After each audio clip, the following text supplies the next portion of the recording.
I'm not talented or special in anything that somebody isn't. Yeah. I just decided to do something and I did it. And that's the only difference. And so I think anybody could have done it.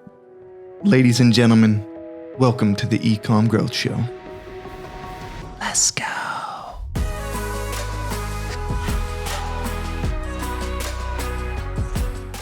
Well, ladies and gentlemen, welcome back to the eComm Growth Show. Today we have with us Justine Woods of the Bookish Shop, and they do some super cool stuff where they're actually selling subscription box that are based on a monthly theme, you know, of either a young adult novel or an adult novel. And so just wanted to hear a little bit more about what you guys have going on, your story getting started. And we're really excited to have you on and hear more about what you guys do and your story of getting to where you are today. Yeah. So, I mean, I guess what we really do is we're like a place for people who are geeky, but also like want to be like subtly geeky, I guess. You know, like there's stores you could go to and you can get a shirt and people are going to be like, oh, I know what that's from. And then there's other things that are like subtle and they look like you could have got it somewhere else.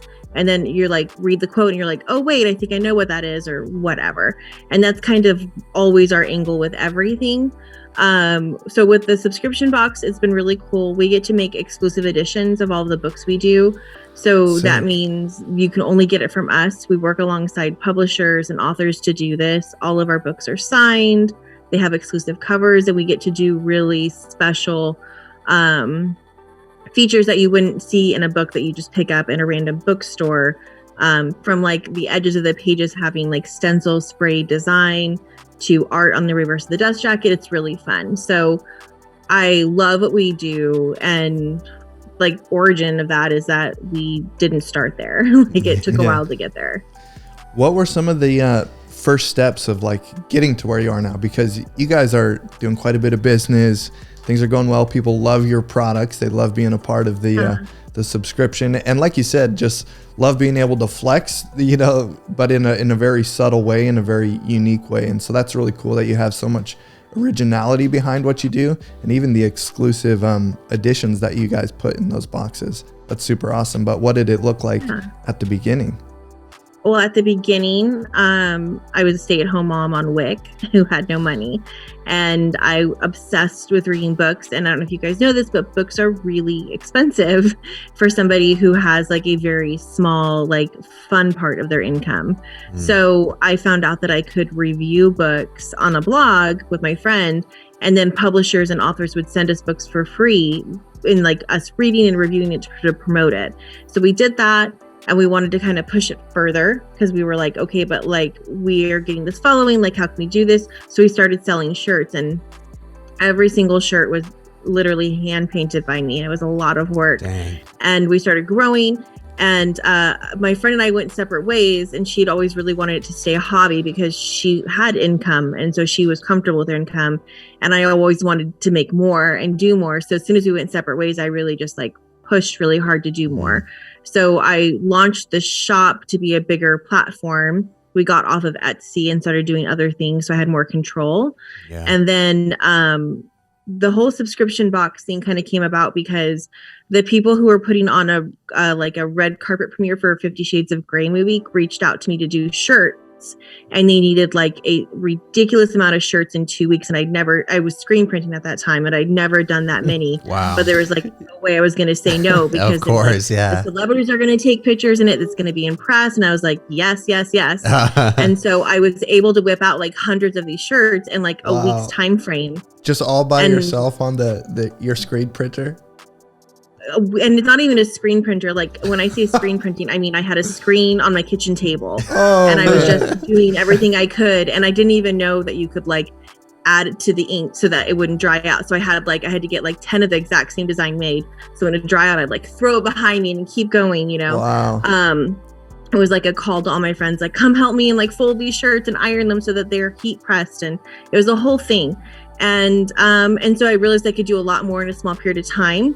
At the same time, like a subscription box that was like a crafter's box asked me to make something to put in their box.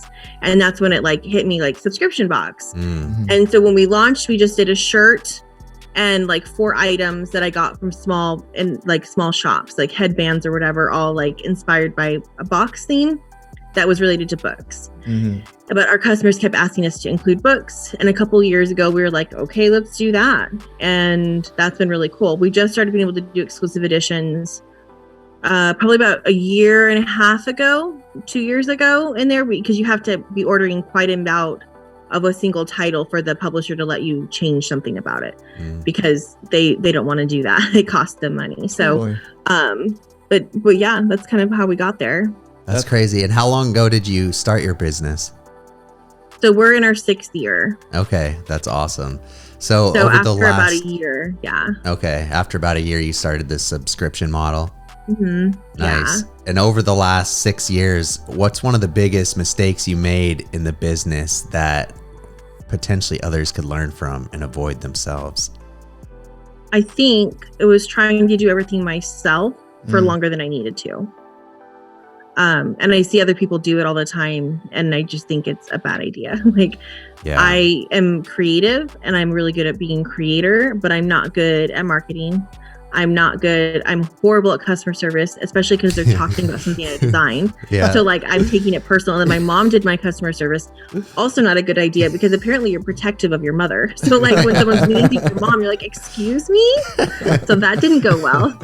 So I see a lot of small businesses like refuse to get customer service help. And then they're like, well, I'm sorry, it's only me, so you have to wait 2 weeks to hear a response. And you're like, but you're providing a service someone's paying for. That doesn't fly. Like, you have to reply to people. Yeah. You're not Target, but they want you to be. So you got to try, Yeah. And same with marketing. I think I dumped so much money into nothing with marketing guessing for so long until we had like an agency to help us. And that was really helpful. So I think if I could say anything to anybody, it would be as soon as you're able to bring help in, even though it means maybe you're making a little bit less because you're taking home, because you're paying employees now, it is so much better. It's just so much better. That's such good advice. And we see that all the time too, but it's really hard when you create this thing and it's like your baby. It's hard to give up control to employees because they're going to do things different. They're going to make the same mistakes you made. They're going to have to learn. So we see a lot of people just wanting to hold on and keep control over it. But what's some advice about like giving up that control and letting kind of the business start expanding and be more than just what you can do yourself? Well, I'm still very controlling. So, So I don't know.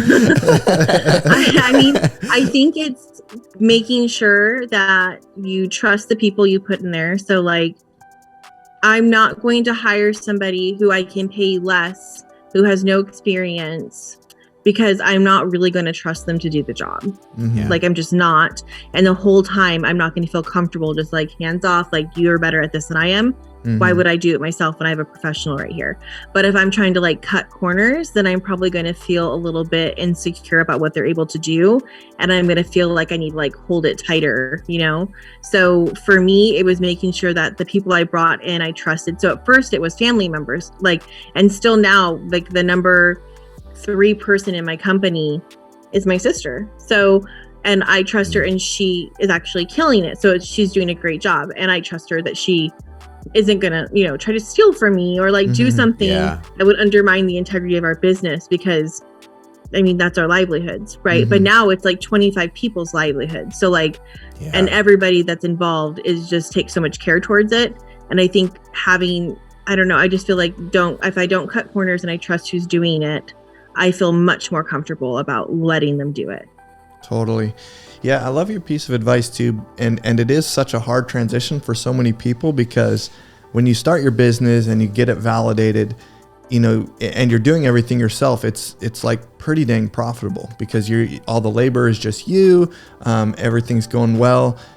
And so you're faced with this decision to give up some control and potentially give up some profitability. And a lot of people decide that it's not worth it, and they kind of stay at the same level that they're at. But then if you choose to actually make that decision and say, hey, I am going to continue growing this, I'm going to hire people, maybe it's going to be a little less profitable, but I'll do more volume.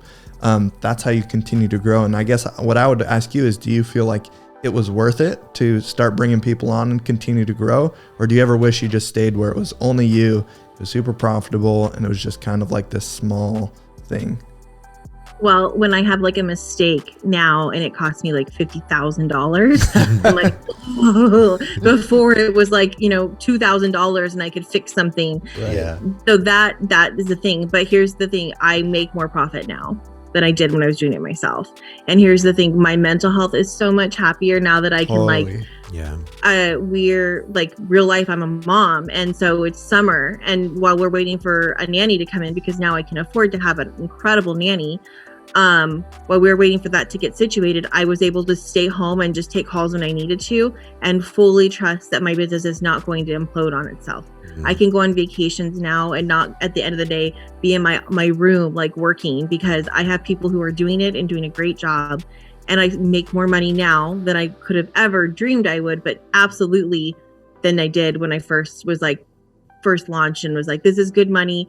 If I keep it just at this level, I'll have this money and no employees. But then it's all on you. And that's a lot. Yeah. That's so awesome. I don't think that doesn't work long-term or big picture ever. That's so awesome, because you got the intangible benefits that are worth, like, you can't even put a value to, like being able to hang out with your family, go on vacation, all these things that just add to the overall wealth of your life. But then as you've continued down that path, it actually provided more resources and finances. Yeah. That's super awesome. Everything that we've done with your guys' team has been huge for us in this last year. Like, we started working with somebody for marketing last spring. I was like, we're just not growing. I don't know what's going on. And my friend who owns a business very similar to mine, and we even share an office, she was like, well, how much are you spending on like Facebook ads? And I was like, oh, I stopped running Facebook ads like 2 years ago. Maybe that's what happened. Yeah. And she was like, yeah, you idiot. So I was like, okay. So I was like, I'm going to do this, because at this point we had really come to like our box. I think we had like maybe 1,500 subscribers, and we had really just been sticking there pretty sturdy for like the last year. And I was like, oh, well, let's invest more time in the shop, because we make more money on those anyways, like those purchases. And so I went on like Fiverr and I found somebody, and he did a good job for a couple of months, but it seemed like they were performing worse and worse. And I had reached out to you guys at the same time, and I had gotten pricing, and I was like, we're nowhere near that right now. And then by the time I reached out to you the second time, what you guys are wanting us to do in a month, I was like, oh, we're like spending double that already on marketing. Like, we're already kind of doing these things, but I feel like maybe a professional with more experience could tweak it and do it better. And so you guys came in, and you guys have been really great for us. Anytime I'm like, oh, I don't really know about this, but I mean, things that like I don't even think about because I've got too much on my plate. Like, hey, are you guys doing Memorial Day sale?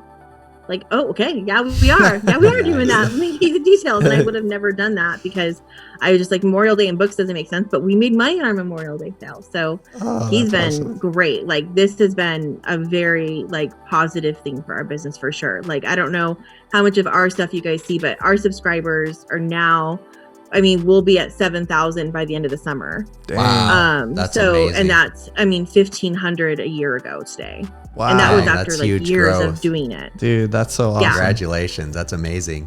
And same with our shop. I mean, our shop was maybe getting 10,000 in sales a month, and now we're doing like 6 to 7 a day.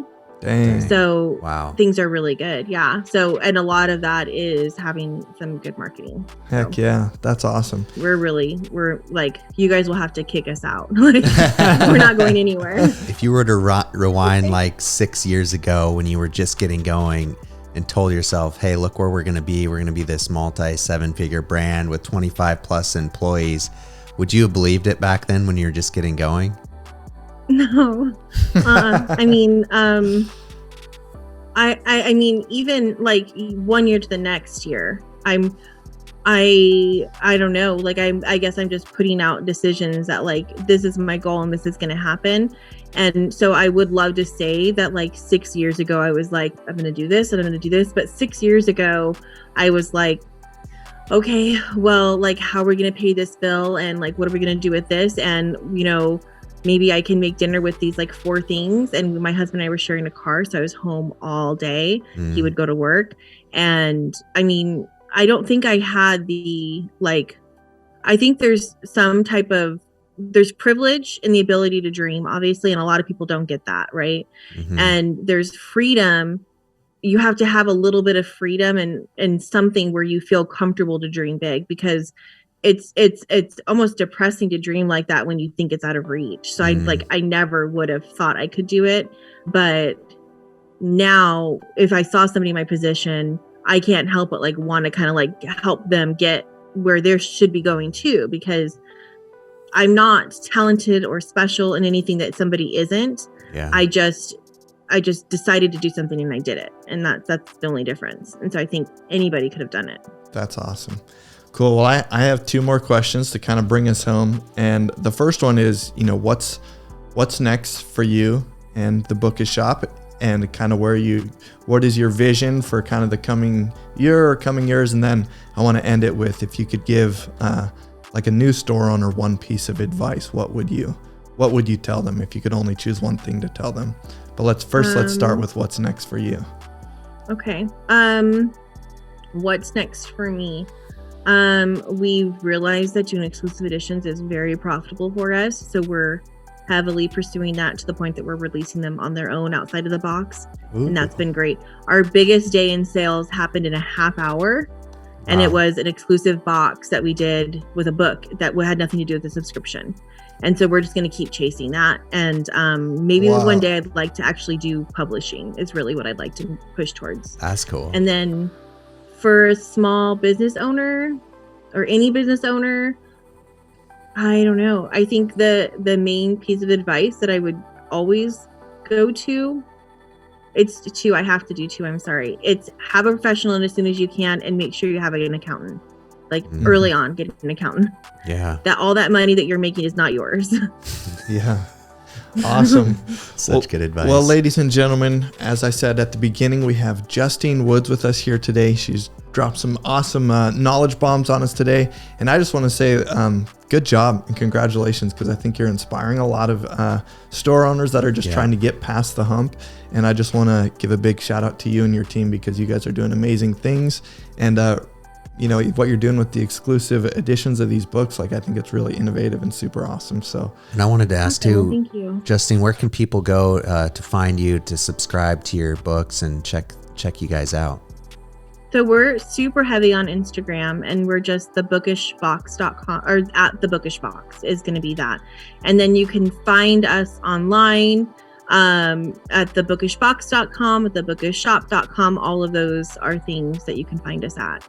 And we're on Facebook too. We have a pretty cool Facebook group of people who are like readers and sharebacks and stuff like that. That's awesome. Good stuff. Well, if you guys like this episode, if you know someone that'd be inspired by it, please share it, subscribe to our channel, like us, do all the good things, and we'll see you guys next time. Thanks so much, Justine. Thank you.